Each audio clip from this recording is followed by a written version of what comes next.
వేడి చర్చలకు ఇందులో పాల్గొంటున్నారు ఆత్మీయుల కలిపి నమస్కారం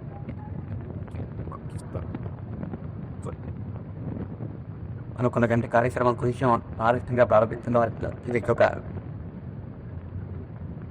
చిన్నగా చెప్పవచ్చు విజయానికి పెడతాను. భగవద్గీత యందు విశ్వాసము దైత్యంగా అనే విషయాన్ని దాని పరిశీలించినట్లయితే దానికి ముందు వేరొక విశ్వాసం కూడా ఇమిడి అవుతుందని మనం గుర్తిస్తాం.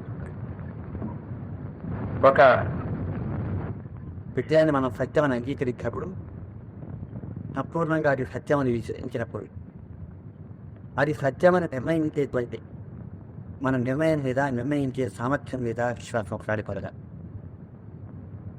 అంటే భగవంతుడు వాస్తవంగా ఉన్నాడు అని నమ్మి దాని ప్రకారం మనం జీవించగలగాలంటే అటువంటి నమ్మకని చెందినటువంటి మన యొక్క చైతన్యం మీద మనకు విశ్వాసం లేదు. డాక్టర్ గారి మీద నమ్మకం లేకపోతే వారు ఇచ్చే మందు మీద నమ్మకం ఉండదు. మన మీద మనకు విశ్వాసం పోషించినట్లయితే మన చేసిన నిర్ణయాల మీద మనకు విశ్వాసం ఉంది. కాబట్టి భగవంతుడు ఉన్నాడు అని మనకు చేసిన నిర్ణయం మీద మనకు పూర్ణమైన విశ్వాసం ఉంటే ఆ నిర్ణయం చేయగలిగినట్లు మన సామర్థ్యం మీద మనకు అపారమైన విశ్వాసం ఒకరు. అంటే ఎవరికైతే పరిపూర్ణమైన ఆత్మవిశ్వాసం ఉంటుందో వాడు మాత్రమే పరిపూర్ణంగా భగవంతుని విశ్వసించగలరు. దీన్ని బట్టే ఉపనిషత్ సృష్టిపై బలహీనుడికి లభ్యమయ్యేటువంటిది కాదు ఈ ఆత్మ ఈ పరమాత్మ అనుకు అని అనబడి అది మహాబలుడు మంచి వివేకానికి మాత్రమే ఎంతో ధైర్యశాలికి మాత్రమే అది లక్ష్యమవుతుంది అని చెప్పారు. కాబట్టి ఒక రకంగా చెప్పాలంటే భగవంతుడు నాడు అనేటువంటి విశ్వాసాన్ని మనిషి కూడా ఆత్మవిశ్వాసానికి కొలబద్దగా తీసుకోవచ్చు. ఎవరికి ఆత్మ విశ్వాసం పూర్ణంగా ఉంటుందో వారిని మాత్రమే భగవంతుడు సంపూర్ణంగా విశ్వసించగలరు. ఎవరికి ఆత్మ విషయమై అంటే తమ విషయమై పరిపూర్ణమైన శంక ఉంటుందో వారికి మాత్రమే భగవంతుడు నిర్వహిస్తూ శంక అవుతున్నారు కూడా మన సరతవ. అయితే ఈ భగవంతుడు అనే విషయం గురించి సామాన్యంగా ప్రజల్లో ఎక్కువ మధ్యలో ఒక అభిప్రాయం ఉంటుంది. ఎవరో పెద్దలు మనకి ఎప్పుడూ చెప్పారు ఈ పరమాత్మ ఉన్నాడని. దాన్ని మనం అనాదిగా తరతరాలుగా వింటూ విశ్వసిస్తూ ఆచరించుకుంటూ పోతున్నాం. మన ఇంద్రియాలకు మనస్సుకు గోచరించేటువంటిది ఈ ఆధునికమైన విద్య. దీనితో మాత్రమే దాన్ని పూర్తిగా తెలుసుకోవడం సాధ్యం కాదు, వివరించడం సాధ్యం కాదు. కనుక దాని యొక్క నిరూపణ కోసం ఎదురు చూడకుండానే దాన్ని విశ్వసించుకుని పోగలిగితే చాలు అనే చుట్టూ ఒక అభిప్రాయం ఉన్నది. కానీ ఈ కారణంగానే భగవంతుడు అనే విశ్వాసాన్ని అంగీకరించడం కూడా కొంతమందికి మేధావులకు కష్టమవుతూ ఉంటుంది. ఎలాగయ్యా ఇంద్రియాలకు మనసుకు గోచరంగానే ఈ సత్యాన్ని మనం ఎప్పుడు చూడటువంటి దాన్ని నన్ను జీవితాన్ని ప్రారంభించడం ఎట్టాగా దాన్ని అనుసరించి మన జీవితానంతా రూపొందించుకున్న తర్వాత జీవిత మరి అవతార పెద్దలో అదంతా అపత్యమని కనుక మనకు అనిపిస్తే ఏమైపోతుంది. కాబట్టి తెలియని దాని గురించి విశ్వసించడం ఎట్లా అనేటువంటిది ఒక రకమైన యోచన. మానవ జాతిని మొత్తాన్ని ఈ రెండు భాగాలుగా విభజించవచ్చు. కానీ ఈ వ్యక్తికి సమన్వయమేదేగా కొంతమంది భగవంతుని విశ్వాసం ప్రధానంగా తీసుకుని బయలుదేరేటైతే కేవలం ఆ విశ్వాసం ప్రధానం అంగీకరించలేం కాబట్టి మాత్రమే తక్కిన మానవులు వారితో సహకరించలేమా అంటే నేను ఆరంభంలో చేసినటువంటి ఒక వాక్యాన్ని మరొకసారి స్మరిస్తున్నాను. మన ఎరుగు మనకు పూర్ణమైన విశ్వాసం ఉన్నట్టయితే అది తాను మనందరినీ సమైక్యపడుతున్నాను.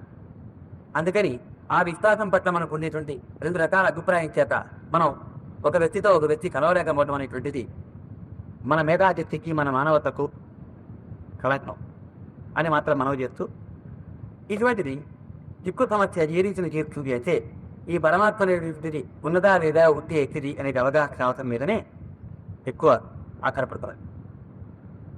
ఈ పరమాత్మ భగవంతుడు అనేది ఏ విధంగా చెప్పబడింది, దాని యొక్క తత్వం ఏమిటి మనం కనుక ఆలోచిస్తే చివర పర్యావసానం ఒకటే ఉంటుంది. ఏది వాస్తవంగా ఉన్నదో అది భగవంతుడు అని అర్థం. దేని వలనైతే ఈ విశ్వం అంతా ఏర్పడిందో, దేని వలనైతే ఈ విశ్వం ఇలా కొనసాగుతూ ఉందో ఈ రకమైన పరిణామాలు జరుగుతూ ఉందో, దేని యొక్క సామర్థ్యం చేతనైతే, ఉనికి చేతనైతే మనకి తెలుసుకుని అర్థం చేసుకునే సామర్థ్యం మనలో ఉందో అది అని అర్థం అవుతుంది పరమాత్మ నిర్వచనం. ఇది తెలియగలవడం చేత అటు సామాన్య ప్రజలు కానీ, ఇటు భగవంతుడు అనే భావాన్ని అంగీకరిస్తున్న వారు కానీ ఒక పొరపాటు అభిప్రాయానికి గురవుతున్నారు. ఈ ప్రపంచానికి మనకి ప్రకృతికి సంబంధం లేకుండా ఎక్కడో మూల ఎవరో వాళ్ళు కూర్చుని ఒక యంత్రాన్ని మానిటర్ చేసినట్టు అక్కడ కూర్చుని నడుపుతుంటారు కాబట్టి అరే వీళ్ళు విశ్వసిస్తున్నారు అనే భావన పోతే వాళ్ళు అంగీకరించకపోవడం ఉంది.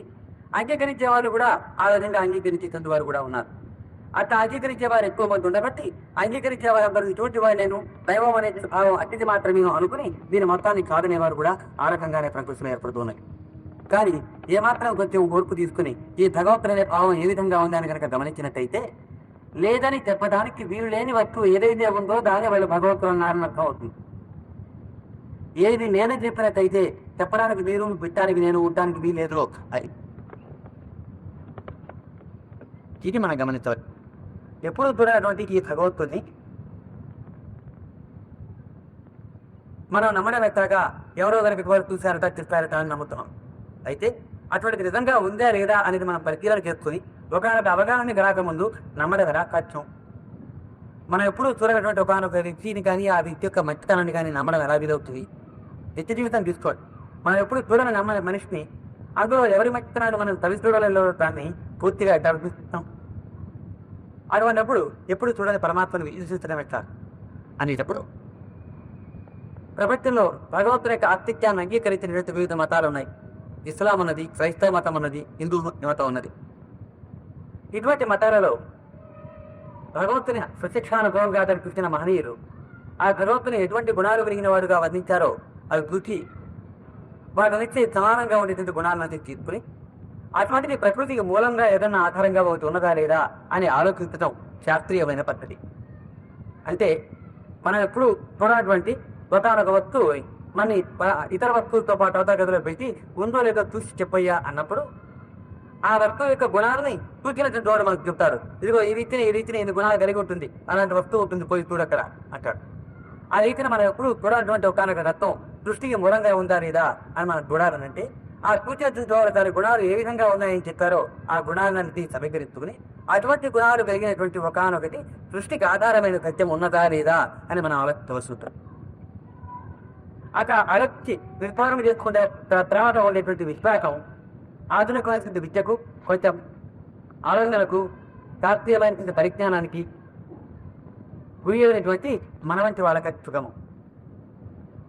అంటే ప్రపంచంలో ఆర్థికంగా భగవంతుని యొక్క ఉనికిని అంగీకరించిన మతాల యొక్కలో భగవంతుడికి చెప్పబడినటువంటి విశేషణాలను తీసుకున్నట్టయితే సామాన్యంగా ఒక 7-6 లక్షణాలను మనం సామాన్యంగా తీసుకోవచ్చు. అన్నీ ఒక విషయాన్ని అంగీకరించేది. భగవంతుడు రూపం లేనిటువంటి వాడు. అయితే ఏ రూపమైనా చంద్రగిరి ఉండట్టు. రూపం లేనివాడు, సర్వగతుడు, ఆయన లేనితో ఎక్కడా లేదు, అంతగా నిండి ఉన్నాడు. ఈ సృష్టికి కారకుడు, ఈ సృష్టి కొనసాగడానికి అంటే స్థితికి కారకుడు. ఇది లయించినప్పుడు మళ్ళీ అతవిలయం లయించవచ్చుంటుంది. సర్వాన్ని తెలుసుకుంటూ ఉండేటువంటి వారు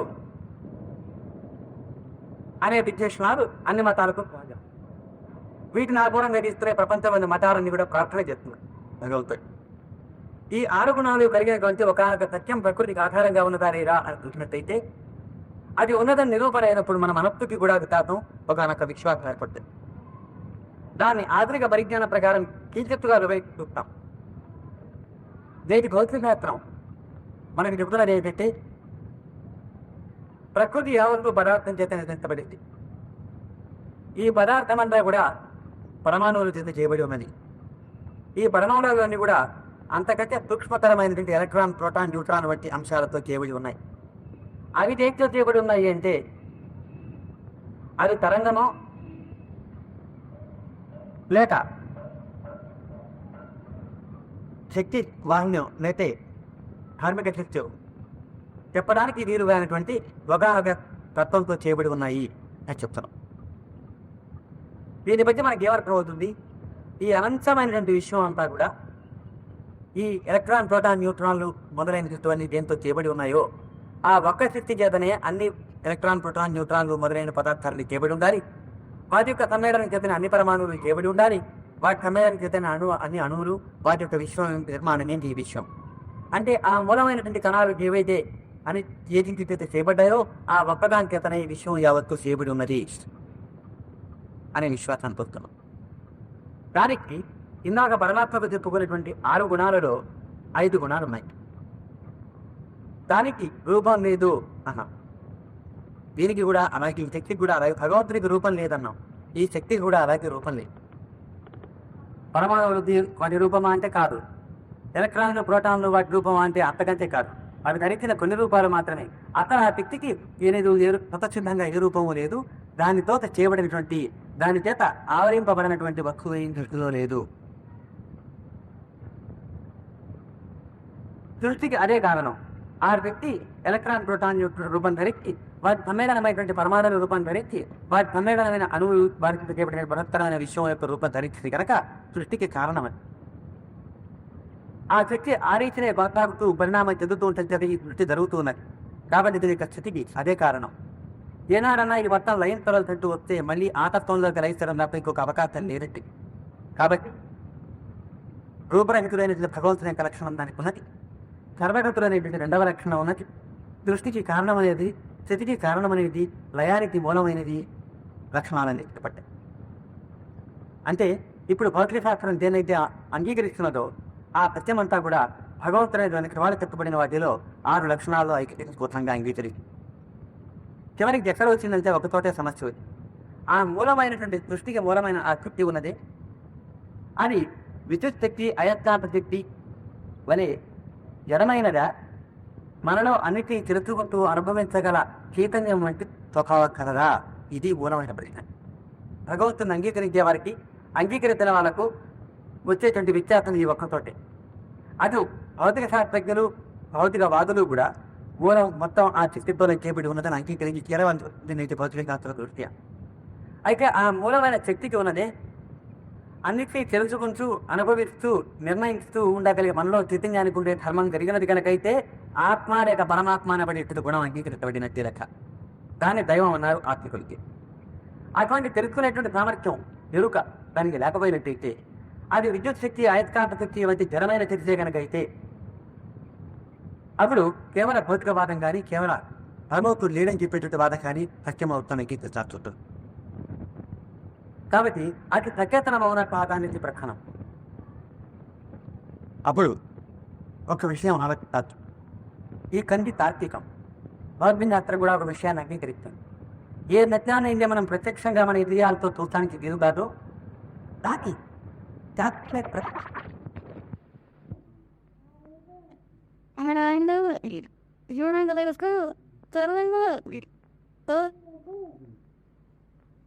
తరం రాతల్లో పరుగులు తీసేటప్పుడు వాళ్ళు పాడే పాటలు వాటిలో ఉండే భావాన్ని అర్థం చేసుకుంటే వీటి వేటి వల్ల ఉన్న వాటి ఆరాధించే ప్రయత్నం తెలుస్తాం. అన్నిట్లోనూ నిండి ఉన్నటువంటి అదృష్టమైన, అద్భుతమైన ఒకనొక శక్తి అని నమ్ముతున్నారు. వాటి కూడా అది తెలుస్తాం.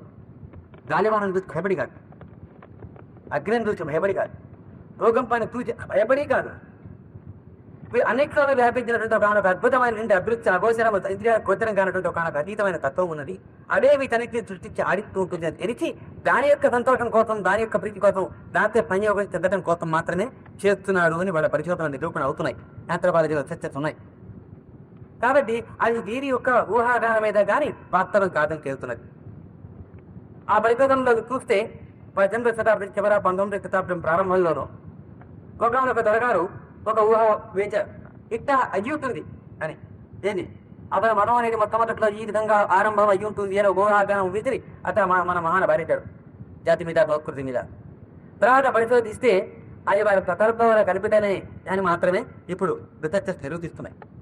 ఇప్పుడు ఇంత మనకు సైన్స్ని కొద్దిగా తీసుకుని ఆ నేరంగా మన యొక్క వితర్కిస్తూ వచ్చి చివరికి ఏ కంక్లూషన్స్ అయితే మనం వచ్చామో ఇటువంటి భావాలతోనే వాడు ఉద్దేశిస్తున్నాడని తెలిసినప్పుడు మన యొక్క భావాన్ని తిరిగి ఒకసారి సంస్కరించుకోవాల్సి ఉంటుంది. ఆస్తికుడు, నాస్తికుడు పరస్పరం అవగాహన చేసుకోవాల్సింటే అవసరం తరుణం ఇప్పుడు వచ్చింది. ఏమిటంటున్నాం మనం? ఈ మూలమైన తత్వానికి మరొక కర్మ ఉందని అంటున్నాం. ఆ కర్మ లేదని అంటావా? లేకపోతే ప్రతి జరగడానికి అవకాశం ఆ మొదట ఉన్నది తప్పుడు ఉండవచ్చు. కాబట్టి అంత తేలిగ్గా పక్కన పోవడానికి అవకాశం లేదు. ఇకపోతే ఈ భావన అది నేను దానికి మీకు మనవి చెప్పుకోవడానికి ప్రయత్నం చేయండి.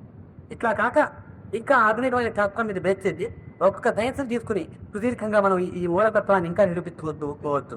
ఎంతో స్థూలంగా 4 భావాలు మాత్రమే నేను ముందు వచ్చాను. ఒక 10 సంవత్సరాలు కృషి చేస్తే కూడా ఇంకా కన్ఫ్యూజన్ కొద్ది ఇదే నిరూపణ అవుతూ పోతుంది తప్ప దీని నుంచి మనం పక్కకు తొలగిపోయేందుకు ఆధారాలు నాకు తెలిసినంత వరకు విజ్ఞాన శాస్త్రంలో ఎక్కడ నాకు దొరకరా, నాకు తెలిసిన విశ్లేషణ దొరకరా. నాకంతా తెలిసినది కాదు, చూసిన నాటిలో దొరకలేదని మాత్రమే చెప్పగలను. కాబట్టి మనం విశ్లేషిస్తున్నది నిరూపించలేని ఒక విషయాన్ని కాదు, ఏది నిరూపించడం కష్టమో అసంభవం కాకపోతే దాన్ని, ఏది ఉన్నదో దాన్ని, ఏది లేకపోతే ఈ సృష్టి కానీ నేను కానీ మీరు కానీ లేమో, ఈ మాట్లాడటం తెలుసుకోవటం వినడం అనేది లేదో దాన్ని, అది లేదో ఉన్నప్పుడు నేను మాట్లాడటం ఎట్టా, మీరు వినడం ఎట్టా, నేను ఉన్నదో చెప్పింది అవునో కావడం మీరు చెప్పడం ఎట్టా, చెప్పండి ఒకసారి. నేను కొన్ని భావాలు చెప్పాలంటే నాకు అర్థం కావాలి, ఆలోచన ఉండాలి, మీ అందరికీ అర్థం చేసుకున్న ఆలోచన సామర్థ్యం ఉంటుండాలి.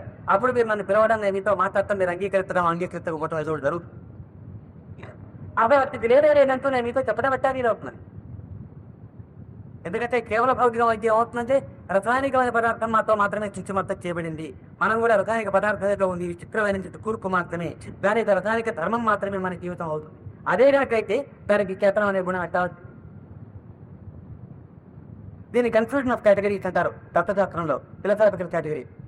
అంటే ఏమిటంటే చైతన్యయుతమైంది భౌతికం నుంచి ఏ విధంగా ఉత్పన్నం కాదు, కేవల భౌతికమైంది చైతన్యం నుంచి ఉత్పన్నం కాదు, చైతన్యము భౌతికము పూర్తిగా భిన్నమైతే. బాగా గమనించండి, మీరు ఐస్ అనబడేది పూర్తిగా భిన్నమైన పదార్థాలు అనుకోండి, ఒకదానికి సంబంధం లేకుండా H2O అనబడే ఒక పదార్థం స్థితులు కాకుండా నీరు ఐస్ అనబడే పూర్తి భిన్నమైన రెండు కనుక అయితే ఒకదానిలో ఒకటి మారదంగా, ఒకదానితో సంపర్కం చెందడం కానీ తగ్గంటారు. అదే రీతిన చైతన్యం వేరు, పదార్థం వేరు కనుక అయితే చైతన్యం పదార్థం నుంచి రావడానికి వీలు కాదు, పదార్థం చైతన్యం నుంచి రావడానికి వీలు కాదు. ఇందాక నుంచి మనం చర్చిన ప్రత్యేక పరివర్తనం ఏమిటంటే చైతన్యం తనలో మనం చెందుతున్నటువంటి మార్పులను ఆ చైతన్యంలో భాగమైన మనం అనుభవించేటువంటి పద్ధతి భౌతికత. కాబట్టి భగవంతుని యొక్క విశ్వాసం అనేది ఉపయోగకరమైనదే కానీ సత్యమైనది కాదు అనే భావం కరెక్ట్ కాదు. సత్యమైనది అనేది మాత్రమే ముందు మనం ముద్రించాలి. మనం ఎందుకు విశ్వసిస్తున్నామంటే దృష్టి ఉందని విశ్వసిస్తున్నాం కనుక ఈ దృష్టికి మూల కారణమైన తత్వం అవుతుందని విశ్వసిస్తున్నాం. కారణం లేక ఏది ఉండదని చేసి వాళ్ళ శాస్త్రీయ పరిజ్ఞానాన్ని విజ్ఞానాన్ని తాత్కాలిక అవుతుంది. చేతం లేకుండా ఉన్నాం అంగీకరిద్దాం లేకపోతే. కాబట్టి నైతికత పట్టుకోమని కార్యకారణ సంబంధమైనటువంటి దాన్ని తీసుకున్నట్టయితే నిమిత్త కారణము, ఉపాధార కారణము అని వేదాంతంలో 2 రకాల కారణాలు చెప్తారు. అయితే దీనిని కదిలించాలా అంటే నేను కొత్త తయారు చేయాలంటే ఒక రకమైన కారణం లేదు, మచ్చి 2వ రకమైన కారణం. గమనించండి, విడిగా బదున్న మట్టిని కుండగా తయారు చేసి యువతల పట్ట పెట్టాలంటే ఆ కుండ తయారు చేసిన నేను ఒక కారణం, కానీ నేను మాత్రమే ఉండి అక్కడ కూర్చున్నంత మాత్రం చేత నేను చేస్తాను అనుకున్నంత మాత్రాన మట్టి లేకపోతే మాత్రం అవ్వదు. అందుకని మట్టి ఒక రకమైన కారణం. మట్టి మాత్రమే ఉంటే కాదు చేసేందుకు నేను లేకపోతే, అందుకని నేను ఒక రకమైన కారణ హేతువు, అదొక రకమైన హేతువు. ఈ 2 రకాల హేతువు లేని ఏ క్రియ జరగదు. అయితే కుండ తయారు చేసిన తర్వాత కుండకు ముందుగా ఉండేటువంటి మట్టి ఉన్నదే కుండ రూపంలో కూడా కొనసాగుతుంది. అట్లాగే దేని తయారీస్తే మాత్రమే ఏర్పడినటువంటి దాని యొక్క సొంపు, ఒక కూర్పు ఉన్నది, అది కూడా కొనసాగుతుంది. తర్వాత ఒక భవనం కట్టాం, ఆ తర్వాత మనం చనిపోయినాం, కొన్ని తరాలు గడిచిపోయినాయి, ఆ కట్టిన భవనాలు రేడు కూడా తగ్గుతుంది. బట్టి వీటిని కట్టిన ఫలాన వాళ్ళు ఇంత మేధావులు, అత్యంత వాళ్ళు ఇంత వాడు కట్టిన వాళ్ళు ఒకటి ఉన్నారని మనకు తెలుస్తున్నారు. ఎందుకని చైతన్యయుతమైన ఇంత ఉదాహరణ వ్యక్తులు ప్లాన్ చేసి కైతే మాత్రమే ప్రకృతి అట్లా ఉండడానికి వీలవుతుంది. కానీ ఎన్నిసార్లు విమాన తరపాలు పెట్టి చిత్రాలు దారి పక్కన నిలబడినా కానీ ఒక్కసారి కూడా బైక్రూమ్, ల్యాబొరేటరీ, డ్రాయింగ్ రూపు, వీటితో కూడిన ఇంటి రూపంలో మాత్రం ఎప్పుడు పడదు, ఈవెన్ బైక్ కానీ. కాబట్టి ఇంత చిత్తాలు కూర్పు కలిగినటువంటి ఈ విషయం, ఇటువంటి మానవుడి యొక్క తత్వం, ఇన్ని రకాల జీవుల యొక్క జాతుల యొక్క తన దేహాలు ఇటువంటివన్నీ ఇంత చక్కటి కూర్పుతో ఏర్పడ్డాయి అయితే ప్లైట్ ఛాన్స్ ఆటోమేటిక్గా జరుగుతుండడానికి పాసిబిలిటీ లేదు. పాసిబిలిటీ ఉందని వితండంగా కనుక వారికి ఇచ్చినట్టయితే ఏమవుతుందంటే బ్లైండ్ ఛాన్స్కి తెలివితేటలు కూడా ఉన్నాయని ఒప్పుకోవాలి. With meet God. ఎందుకు ఇంత చికిత్స చేస్తున్నానంటే కనపడంతాన్ని, మనం చూడలేని దాన్ని, నిరూపించలేని దాన్ని విశ్వసిస్తున్నా అనే బలహీనత మనకు అవసరం లేదు. చూస్తున్న దాన్ని అర్థం చేసుకుంటే ఇంకోటి సత్యం కావడానికి వీరు నియమించే దాన్ని మాత్రమే మనం విశ్వసిస్తున్నాం. విశ్వసించడంలా గుర్తుంచుకోవడానికి ప్రయత్నం చేస్తున్నాం. అయితే ఇది ట్రూ అనేది కనుక మనం అంగీకరిస్తే యూత్ఫుల్ ఎట్టా అనేది రెండో ప్రశ్న. ఉన్నారనుకోండి అన్న గోడోడు ఏమని గుర్తుపెట్టుకోకపోతే ఈ సృష్టికర్తడికి ఎలక్ట్రోమాగ్నెటిక్ ఎనర్జీ కారణం అన్నాం. దాన్ని గుర్తుపెట్టుకోకపోతే మనకి మంచిది అయితే తాగితే ప్రాణం తీరదా, అన్నం తింటే ఆకలి తీరదా అని గుర్తుపెట్టుకోవడం ఎందుకు? ఆయన పూజలు బతకాలి ఎందుకు? దాన్ని ప్రత్యేకంగా మన మానవ జీవితానికి ఆశ్రయంగాను పెట్టుకుని దానివల్ల మాత్రమే మనం ధర్మాన్ని పొందడం ఎందుకు? అతి విశ్వాసమే లేకుండా పొందవచ్చు కదా అన్నది ఒక వాదం. కానీ ఒక్క విషయం ఉన్నది, ఒకటే ప్రశ్న, నిర్మమాటంగా ఎక్కువ ప్రశ్న. అందరం ఒక విషయాన్ని నమ్ముతాం, దేవుడు ఉన్నాడని ఒప్పుకోనివ్వండి, ఒప్పుకోకపోనివ్వండి. ఒక విషయం మాత్రం ఒప్పుకుంటాం, మానవుడు సాటి మానవులను మానవత్వంతో చూడవలే, ధర్మంగా ఉండవలే, ఏ మనిషిని పీడించకూడదు, అందరం కలిసి జాతి యొక్క ప్రగతి కోసం ప్రయత్నం చేయవలే అనే సిద్ధాంతాన్ని నిరాకరించేటువంటి సిద్ధాంతంలో ప్రపంచంలో లేదు. కానీ మూలమైన ప్రశ్న ఏమిటంటే, ఇట్టి సిద్ధాంతం ఎందుకు అంగీకరిస్తారు? మనుషులం కాబట్టి అన్నారు ఒకనే కాదు, అందరం కలిపి. అవునయా, మనుషులం కాబట్టి అంగీకరిస్తారా అన్నారు. అంగీకరించి జీవిస్తున్నాను, పొడుగు నాకు జీవించగలవా అని అడిగితే పొడుగు నాకు జీవించగలుగుతున్నాను అని ఎక్కువ మంది పూర్తిగా అనుకోలేదు. ప్రయత్నం చేయవస్తుంది, రాయితో తిరుపతి చెక్కుతున్నాం, క్రమంగా అవుతుంది. కృషి చేసి జీవితంలో అతిథికి ఎప్పుడు వద్దామని ఒక ఆశయాన్ని పెట్టుకుని మనం బయలుదేరుతున్నాం. మనస్సుని ఇంద్రియాలని నిగ్రహించుకుంటూ మనిషిని ఇంకా మనస్సుని నైతిక మార్గం వైపు తీసుకుపోవడానికి అందరం కలిసి కృషి చేస్తున్నాం. మన రోజు అందరం అన్ని పంపించడం కోసం ప్రయత్నం చేస్తున్నాం. అంతేగాని మానవులు అయిపోయాం కాబట్టి అతను జీవి చేయటం లేదే, కాబట్టి మానవులం కాబట్టి అనేది ఒక వాదం కాదు. ఎందుకు ఉండాలి? సత్యంగా ఎందుకు ఉండాలి? ధర్మంగా ఎందుకు ఉండాలి? దయగా ఎందుకు ఉండాలి? ఇంకోటి ఎందుకు తోచకూడదు? చెప్పండి చూద్దాం. భగవంతుడు తమంటే ఇదయా ఇది రావాలి, ఎందుకు తోచకూడదని అడుగుతున్నా, తార్కికంగా అడుగుతున్నా, హేతుబద్ధంగా శాస్త్రీయంగా అడుగుతున్నా. చెప్పు మా మాట అనే విధిలో హెచ్చమెంటల్గా మాట్లాడితే నేను ఒప్పుకోను, కానీ ప్రీతులు కావాలి. ప్రకృతి సిద్ధం అని చెప్పలేదమా ధర్మం, అత్వని నిలబడి రావాలం. ఈ అనంతమైన దృష్టిలో పురుగుల్ని కప్ప తింటు, కప్పను పాము తింటు, పామును బుయ్యత తింటు, బుద్ధితను నక్క తింటు, నక్కను మరొక తింటుంది. ఒక పులిస్తరాకులు 20 పులిస్తరాకులు కాదు 100 పులిస్తరాకులు మనం బయట పారేసినా 2 బలాల కుక్క తక్కిన వాటి తెరవైతే తీసి నేను వెళ్ళాక ఇంకో దాన్ని రానివ్వకన్నా అవుతానికి ప్రయత్నం చేస్తుంటాను. అటువంటి అనంతమైన జీవరాప్తోరించినటువంటి ఈ ప్రకృతిలో అంటే దేనికి బలం ఉంటే దాన్ని అది మాత్రమే పొంది తక్కిన వాటిని సరివేసేటువంటి నిర్మాణం కలిగినటువంటి ఈ అనంతమైన ప్రకృతిలో మధ్యలో మనం వచ్చి నైతిక విలువలు ఉండాలా అంటే ఎందుకు ఉండాలి అని ప్రకృతి మొత్తం ప్రయత్నిస్తోంది. ప్రకృతి మొత్తమే కాదు, మానవ జాతి మొత్తం మన తిరిగి ప్రయత్నిస్తోంది. మన వ్యక్తిగా మన తాటి సోదరుడితో న్యాయంగా ధర్మంగా ఉండయా, మన వచ్చే లాభం పోయినా సరే, మనం నాశనం అయిపోయినా సరే, మనం నిజం చెప్పాల్సింది అంటే ఏమన్నా అభ్యవం చెప్పలేదా అని అడుగుతారు, రావమంటే అట్లా అని అడుగుతారు. కాబట్టి సహేతుకమైనటువంటి సమాధానం మనకి ఇంకా దొరకనే లేదు. ఎందుకు ఉండాలా?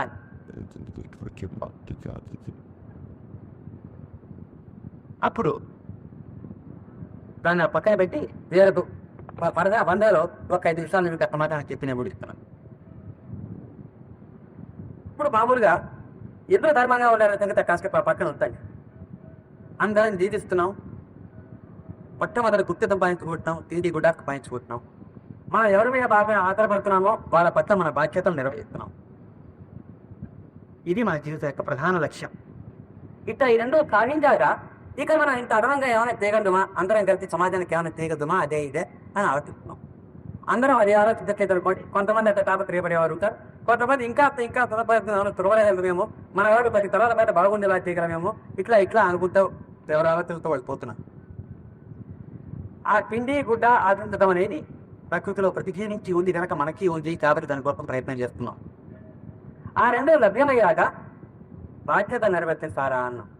బాధ్యత నిర్వర్తించేంత వరకు కుదిరాక అంతట్లో ఎందుకు ఆగటం లేదు? అసలు ఏ వ్యక్తి అన్నా ఆగగలుగుతున్నారా? ఆగగలిగితే ఎంతమంది వ్యక్తులు ఆగగలుగుతున్నారు? ఒకటి, అంతకంటే దానికోసం కృషి చేయడానికి నాకు శ్రమ ఇప్పించి సోంబేరితనం వల్ల నేను ఊరుకోవద్దు. నాకు వస్తుంది, సరిపోతుంది లేదు. ఎందుకు ఆరోగ్యంగా ఒళ్ళు పెట్టుకునేది, మన తెలుగు చదువుతున్న బండలు బాగా కాగుతున్నాయి కదా అని నేను అనుకోవచ్చు. కానీ ఇంతకంటే ఎక్కువ శ్రమ పడటానికి నేను విముక్కుని మాత్రమే నేను ఊరుకుంటున్నాను తప్ప ఆ రాత్రికి ఇక్కడ వస్తే మాత్రం నేను దిగాలి మరి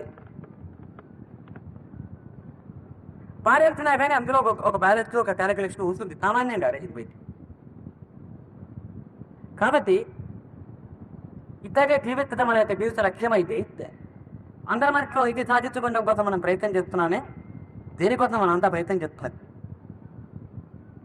దేనికోసం మనం అంతా ప్రయత్నం చేస్తున్నది, తృప్తి కోసం ప్రయత్నం చేస్తున్నాం, శాంతి కోసం ప్రయత్నం చేస్తున్నాం. మనకి గ్యారెంటీగా తెలుసు ఈ రెండు మాత్రం మనకు లేవై ఉన్నట్టు వెనక్కి నా కాసే బట్టాకి కూర్చోబెట్టి తెలుస్తుంది లేవాలి అత కాసే పోయి రావాలంటాడు. అంటే ఏదో ఒకటి చీక్ వస్తుంది తప్ప తృప్తిగా ఉండదు, శాంతిగా ఉండదు. అది సంగతి. కాబట్టి తృప్తిగా శాంతిగా ఉండడం కోసం ఏదో ఒకటి చేస్తూనే ఉండాలి. మనం ఏం చేసినా సరే ఈ భక్తికి మించి తృప్తి శాంతి కోసమే. ఒకరు డబ్బు కూడా పెడుతున్నారంటే డబ్బు కూడా పెట్టడం ద్వారా ఏ కోసం లేవిడి అనేది లేకుండా ఉంటే తృప్తి శాంతి వస్తుందని అనుకున్నారు కనుక దానికోసం.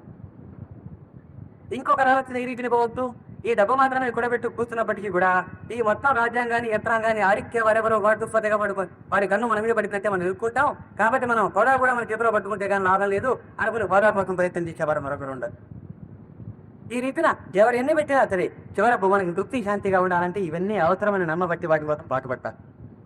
చివరకు ధర్మలక్ష్యం మాత్రం తృప్తి శాంతి. ఇన్ని కోట్ల మంది మానవులు ఇన్ని రీతిలో ఇన్ని రీచాతో ఇన్ని అనాది మంది ప్రయత్నం చేస్తూ ఉంటే ఇందులో ఎవరైనా నాకు తృప్తి శాంతి మిగిలిందని నిలబడే వాళ్ళు ఎంతమంది ఉన్నారు? మనమంతా కూడా జీవిస్తున్న దిశకో ఇప్పుడు కొంచెం జాగ్రత్తగా గమనిస్తాం. ఇందాక వచ్చిన రివైజ్ తెచ్చుకుంటున్నాను ఇందాక ట్రీట్మెంట్ని. తిండి గుట్ట రప్పిస్తే ఆ పైన మనం చేసే ప్రయత్నాలని తృప్తి శాంతి కోసం మనం చేసే అన్వేషణ అన్నాం. సంసారం పెట్టుకున్నాం, వివాహం చేస్తున్న గృహస్థానికి వచ్చాం. ఎందుకని డోరు కావాలి నా అనేవాడు నన్ను కావాలి అనేవాడు కొంతమంది కావాలి అన్న అనేజంలో ఉంది. లేకపోతే అసలు వంటతనం అసంతం. కాబట్టి తృప్తి శాంతి కోసం మాత్రమే నేను మన సంతానం అది కావాలనుకుంటుంది. అది ఆచరణి సరే, అది కావాల్సి తెచ్చుకున్నావు, అది మనీ బరువు బాధ్యతలో వారేస్తుంది, ఆచరణ నిర్వహిస్తావు. ఏ ఆచరో ఒకనాడు పిల్లలు పెద్దవాళ్ళు అయితే వాళ్ళ కాళ్ళ మీద వాడు నిలబడితే అప్పుడు నాకు కావాల్సినవన్నీ వాళ్ళు చూస్తూ ఉంటే అప్పుడు తృప్తి శాంతిగా ఉండొచ్చనే ఆటతోటి జీవిస్తున్నాం అందరం. కాబట్టి జీవనం కూడా దానికోసమే. ఎవరికైతే ఈ జీవితంలో ఇక తృప్తి శాంతి రాదు అని నిర్ధారణ అయిపోతుందో వాడికి ఊరే పద్ధతులు ఉన్నాయి. ఆయనకి ధైర్యం ఎప్పుడైతే ఆత్మహత్య చేస్తారు. తృప్తి శాంతి దొరకడానికి ఈ ట్యాక్స్ ఎంతేంటి?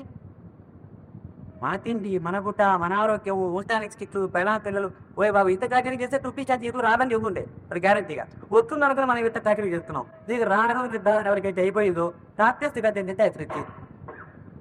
అయితే దానికి మానవ ఖరీదు ఉండాలి, మనకి ధైర్యం ఉండాలి. అంత ధైర్యం లేనివాడు సామాన్యంగా ఎప్పటికీ వాడికి ఆలోచన కూడా ఎక్కువ ఉంటుంది. అందుకని వాడు కూతురు ఆలోచించి జీవిస్తూ ఉంటేనా తృప్తి శాంతులు లేవు, సావడానికి భయం. వాడికి జీవితం పాయింట్లెస్ అయిపోయి మెథడ్ అరేంజ్మెంట్. అది ఒక మితంలో ఉంటేనేమో తెలుగుదేశంలో కలిసి అనబడుతుంది, మితం తప్పితే మ్యాడ్నెస్ అనబడుతుంది. అందించండి. ఒక లిమిట్లో ఉన్నప్పుడు దాన్ని తెలుగుదేశం అంటాం, కల్చర్ అంటాం. ఆ లిమిట్ ఉన్నప్పుడు పిచ్చి అంటాం. అత్తమక్క ఆలోచించేందుకు ఆలోచన బలం కూడా లేకపోతే సత్యేందుకు ధైర్యం లేదు. పిచ్చెక్కేందుకు ఆలోచించేందుగా పిచ్చెక్కేందుగా ఆలోచించేందుకు మానసిక బలం లేదు. అప్పుడు రావడానికే భయం, బతకడానికే బాధ్యత లేదు. ఎట్లా చేయాలా? ఆ విధానం బతుకున్న ఆత్మీయ వరకు మర్చిపోవటం కోసం ఆ స్పిరిచువల్గా తయారవుతాం. అదే కాస్త స్పిరిచువల్గా తయారవుతాం. ఏదో ఒకటి చివరికి ఏమవుతుందంటే మనం ఉన్నామనే దగ్గర మనం మర్చిపోవాల్సిన తిరిగి దీన్ని మనం హక్కుతో కానీ అందులో తెలుగులోకి వచ్చిన పదాలు కానీ ఎంత అద్భుతమైన అవుతుంది కాలక్షేపం అనేది మనం దీన్ని. దాని పేరు కాలక్షేపము. అంటే కాలమును షిప్ అనే దానికి సంస్కృతంలో మరుగుపరుచుట, గుప్తముగా ఉంచుట, నిక్షేపం అంటున్నాం మనం. షిప్ అంటే కప్పిపుచ్చుట, మరుగుపరుచుట అని అర్థం. కాలక్షేపము అయితే ఇంత కాలం గడిచిందనే సంగతి మన నుంచి మనం మరుగుపరుచుకోవడం.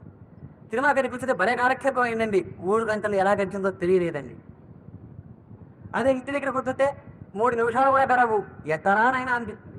అదే అక్కడ బాగా కూర్చుంటే అప్పుడే అయిపోయిందా? లేదా రైల్లో కూర్చొని డిటెక్టివ్ తీసుకుని మొదలు పెట్టారంటే పక్కన కది స్టేషన్ దిగవయ్యా అని రాగా తెలియదు, అప్పుడే వచ్చేసిందా అంటాడు. కాలక్షేపం జరిగింది. స్టేషన్ కూర్చుంటే కాలక్షేపం జరిగింది. మేర కొట్టుకుంటే కాలక్షేపం జరిగింది. ఈ కాలక్షేపాలన్నీ చేస్తుంటే తృప్తి శాంతి కోసం మనందరికీ సమనం ఉండి అది ఎట్లా వస్తుందో తెలియక అది లేకుండా జీవిస్తలేక మనం పడి ఆటసాట్లు. అది లేకుండా జీవితలేము. ఎందుకంటే తృప్తి శాంతి లేదని తెలిస్తే తావడంలో సాతృప్తి కక్క పాయింట్ లేదు బతకడంలో. తృప్తి కోసం శాంతి కోసం ఉద్దేశించి తపన మనిషికి వీల్ టు లివ్ కంటే బలమై. అందుకని తృప్తి శాంతి దొరకనప్పుడు will to die damage celebrity becomes the more powerful motive. అంటే జీవించడం కోసం అన్న ఆహారాలకైతే మీద ఉండేదానికంటే ప్రాణం మీద ఉండే నీమి కంటే కూడా తృప్తి శాస్త్రం మీద ఉండేటువంటి ప్రీతి ఎక్కువైంది మనిషికి. ఆ తృప్తి శాస్త్రాన్ని పొందడానికి మేలు కాబట్టి మాత్రమే ఈ జీవనానికి మనిషి విలువనిస్తారు. దాన్ని పాటిస్తాము పొందుతాము అనుకున్నప్పుడు జీవితానికి విలువనిచ్చి జీవిస్తారు. రామనిధులకు స్ట్రాటజీ చదవబడతారు. It becomes the burden and a curse. కొత్త శాపం బుద్ధిపడ్డ ఉంటుంది జీవితం తృప్తి శాంతం రాకపోయిన తర్వాత. అందుకని ఇచ్చిపడ్డారు దాన్ని. అందుకని తృప్తి శాంతుల కోసం ఉండేటువంటి కోరిక జీవితాన్ని పొందినంత వడియమై జీవితాన్ని ప్రేమిస్తున్నామంటే నువ్వు జీవితాన్ని పొందుతాయి పొందేందుకు ఒక సాధన కింద మాత్రమే మనం ఉపయోగిస్తున్నాం. అట్లా విశ్లేషించి ఆచరిస్తున్నాం. ఆ తృప్తి శాంతి కోసం ఎంతమంది ఇన్ని రకాల ప్రయత్నం చేయడంలో మనంతా కాలక్షేపంలో కూడా ఏం చేస్తున్నాము? ఆ తృప్తి శాంతి లేకుండా మనం జీవితలేము. మన చేస్తున్న ఎన్ని కార్యక్రమాలు కానీ తృప్తి శాంతి ఇవ్వటం లేదు. అప్పుడు ఏం చేయాలా? ఒకటి మనకు డబ్బు వచ్చింది, చాలా బాధాకరంగా ఉంది ఒట్లో. అదేమో దానికి ఏమో మనసులు లేవు, బతకవు లేదు, తావడానికి ఎట్లా చేయాలని అప్పుడు నెప్పి తెలియకుండా మొత్తం మంది చేస్తూ బతికిస్తాను. అంతేగా ప్లాన్ జరుగుతుంది. ఇది క్యూరబుల్ కాదన్నారు, మహా పెయిన్ఫుల్గా ఉంటుంది. అప్పుడు ఏం చెప్తారు? అవసరాల గదిలో డాక్టర్ గారు మందులు ఇస్తారు.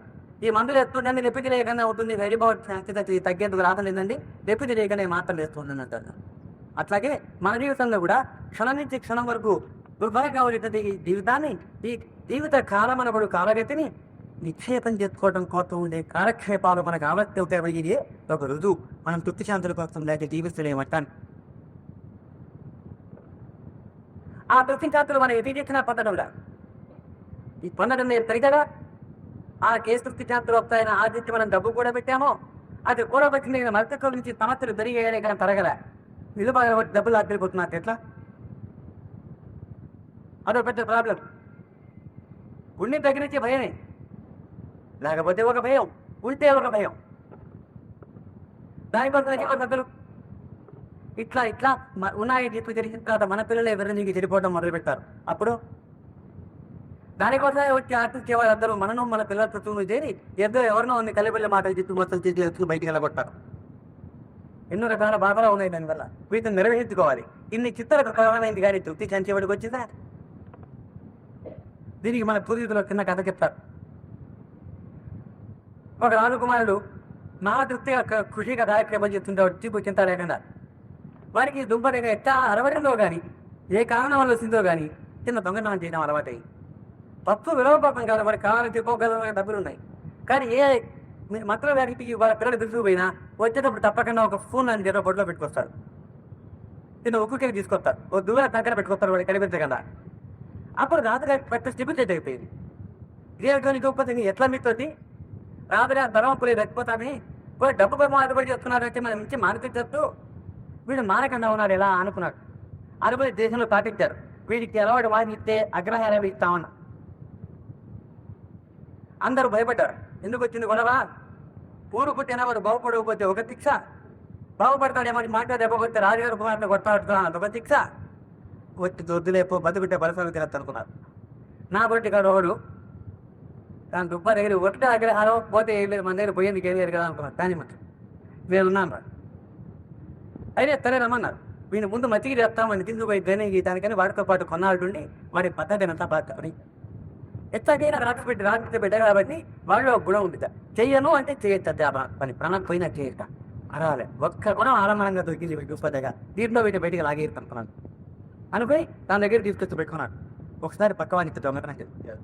బాబు ఇంతగా ప్రేమగానే అంటే ఉన్నావు కదా, నా కోసం ఒక్క బట్టి దొంగతనం అంటే ఆవిడ నమస్కారం ఇచ్చి నేను ఇచ్చానంటే ప్రాణం పోయినా కానీ మాట తప్పనండి, నేను తెలుసుకోగలిగే విజయం కాదు, ఆ తప్పిస్తే ఈ క్షణం చెప్పాలి. అప్పుడు ఎట్లాగని ఆలోచిస్తే ఇప్పుడు బంగారు వస్తువులు తెస్తూ ఉంటే ఈ పొద్దున్న కనుక నాకు కానుతి నువ్వు బంగారు వస్తుంది తగ్గినట్టు మన ఆదాయికి వచ్చే టైం ఏంటి వచ్చేసారి ఇస్తాడు ఇతర వరతగా బొట్టేస్తూ క్యాన్సల్ చేసుకుంటూ వచ్చారు గురువు గారు.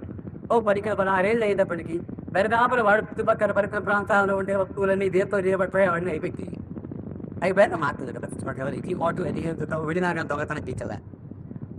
ఆ గురువు గారు అనుకున్నారు మనకు వచ్చి దగ్గర ఆడవడం ఇంకెత్తు అన్ని శుభ్రం అబ్బాయి నమ్మ ఇస్తాం నాయన కన్యతో బయలుదేరారు.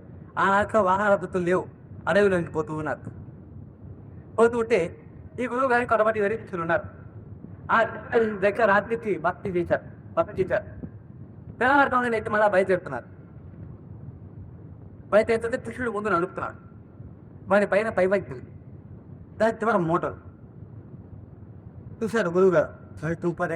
ఇదని ఏమిటి రా అన్న బూడిదే గురువు గారు. అమ్మ ఎక్కడికి రా ఏమిటి రా అన్న, మీరు చెప్పింది ఇట్లా బూడి లేదు, మన నోట్లో బూడి కనిపించింది, అందుకని కప్పుకొచ్చారు. అది ఏ రీతిన ఎన్ని చేసినప్పటికీ దాని వెనకాల వారి ఆలోచన ఆ రీతిని ఎట్లయితే ఉంటుందో అదే రీతిన మనం ఎన్ని చేసినప్పటికీ కూడా దాని వెనకాల తృప్తి శాంతులు వస్తాయని ఆట మాత్రమే ఒకటి మొత్తం చేస్తాను. జీవితం దగ్గర నుంచి పిల్లలు చక్కగా చుట్టుకోవడం దగ్గర నుంచి ఇది ఒకటే ఆట మనకు. వాడు చెప్తాను కానీ అడుగులోకి పోతూ కదా అది భారీ తర ఇది మాత్రం తీసుకోకున్నాడు. ఆ ఒకటే కన్నాడు కొట్టేయించారు గురువు గారు. మనకు అక్రమంలో ఆగేటప్పటికీ అక్కడ శిష్యుడు ఈ గురువు గారు నాతో తూరి ధ్యానం చేస్తున్న యోగాభ్యాసంలో కొంత దూరం వచ్చి భగవంతుని పూర్తిని పొందిస్తున్నాడు, ఆత్మానందాన్ని పొందున్నాడు. గురువు గారి గుర్తు కృతాపేర పొందాను, నేను మీకు ఏ కాను నాకేం అర్థం కావట్లేదు, ఇంత ఆత్మజ్ఞానానికి కారణమైన బోధన మీరు ఇచ్చారు నాకు. అతగారు ఎవరి దగ్గర తొలగినటువంటి దుకాణం పెట్టి నీకు ఇద్దామని అనుకున్నాను. అంటే గురువు గారు అన్నారు, ఒరే నీకేం ఆత్మజ్ఞానానికి దారి వెతుకుతున్నావు, నాకే ఇస్తావురా, నువ్వు హాయిగా అట్లా ఊరు దాన్ని నాకేం అవుతాను. గురువు గారు తీసుకోవాలంటే తీసుకోడు. ఇట్లా కాదని చెప్పి శిష్యుడిని పక్కకి పెట్టి మా దగ్గర తరక వేది ఉన్నది, ఇది పెట్టి దేని తాకిసేది బంగారం అయిపోతుంది, ఈ దగ్గర పెట్టి ఉంచుకో, గురువు గారు గుర్తున్నా కానీ బంగారం అని చెప్పి పాలించడు. నువ్వు గురువు గారు ఎప్పుడైనా ఇబ్బందిలో ఉంటే దేనన్నా తాకించిన బంగారం నేర్చుకుని అమ్ముకుని మిత్రుడు చంద్ర గురువు గారి బాధ లేక వాడికి ఇచ్చాడు. వారు దాన్ని మూటగా ఆడిద్దరు పోతున్నారు. పోతుండేటప్పటికి అక్కడికి వచ్చి గురువు గారు నాకు ఎంతో భయంగా ఉంది. ఏదిరా ఇది శంకర్లు చెప్పినది, మన వేదాంత గ్రంథాలు అది భయంగా ఉంది గురువు గారు అన్న. ఏవిరా అన్నాడు. దేవుని పట్టు తెలియకేటప్ప ఇప్పటిదాకా కృషిగా వచ్చి కదా నాకైతే చిక్కుతారు ఎక్కడ నడిస్తే కదా అన్నాడు.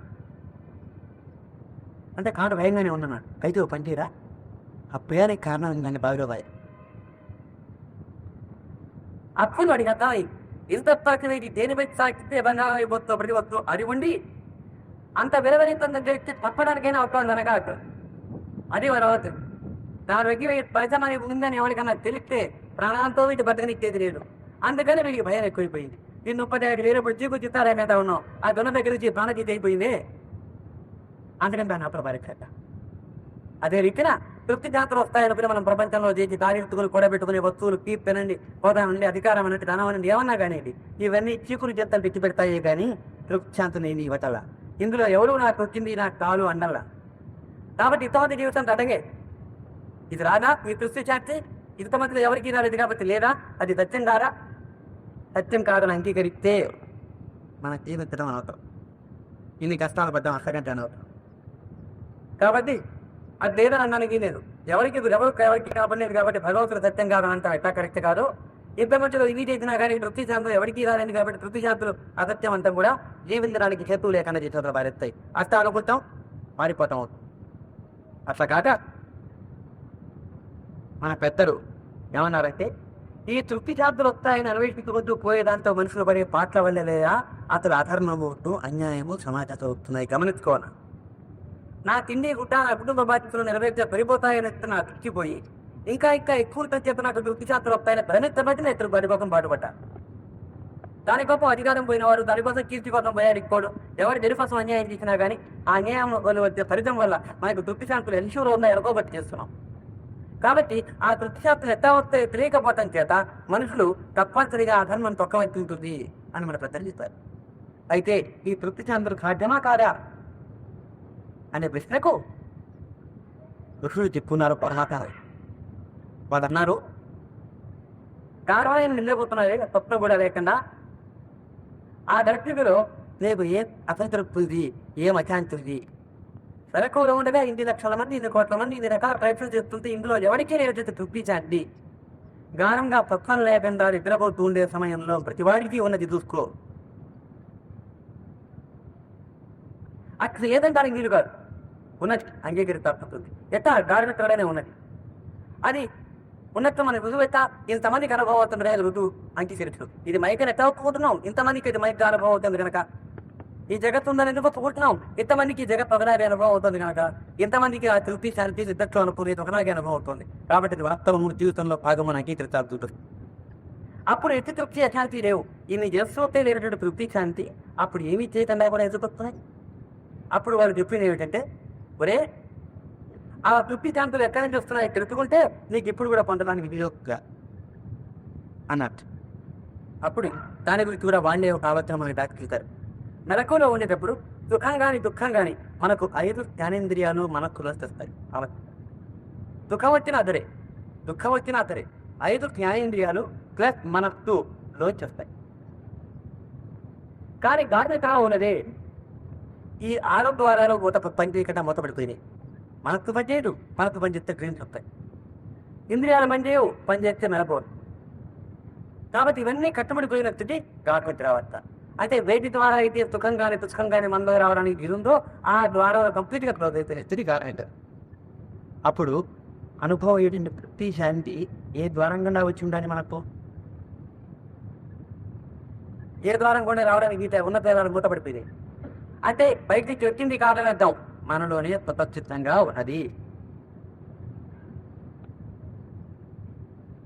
ఉంది మనలోనే ఉన్నదన్నాక అదే రుజువు. దాని మీద ప్రశ్న ఉత్పన్నం అవుతుందంటే, మనలోనే అంత తృప్తి శాంతి ఉంటే మరి మెలకువ పోయింది. ఒక్కరికి పోవడం కాదు, ఇంతమందికి ఎదురు పోయింది. ఎవరికి అనుభవం కానీ ఏమన్నా అడిగితే దానికి వాళ్ళు సమాధానం చెప్పారు. ఒక తొట్టి ఉందనుకోమన్నారు, ఆ తొట్టి నిండా నిర్మలమైన నీరు పోసి అనుకోమన్నారు. ఆ నీరు నిశ్చలంగా ఉన్నప్పుడు చూడండి తొట్టి అడుగు ఎంత ప్రమాణంగా కనపడుతుందో.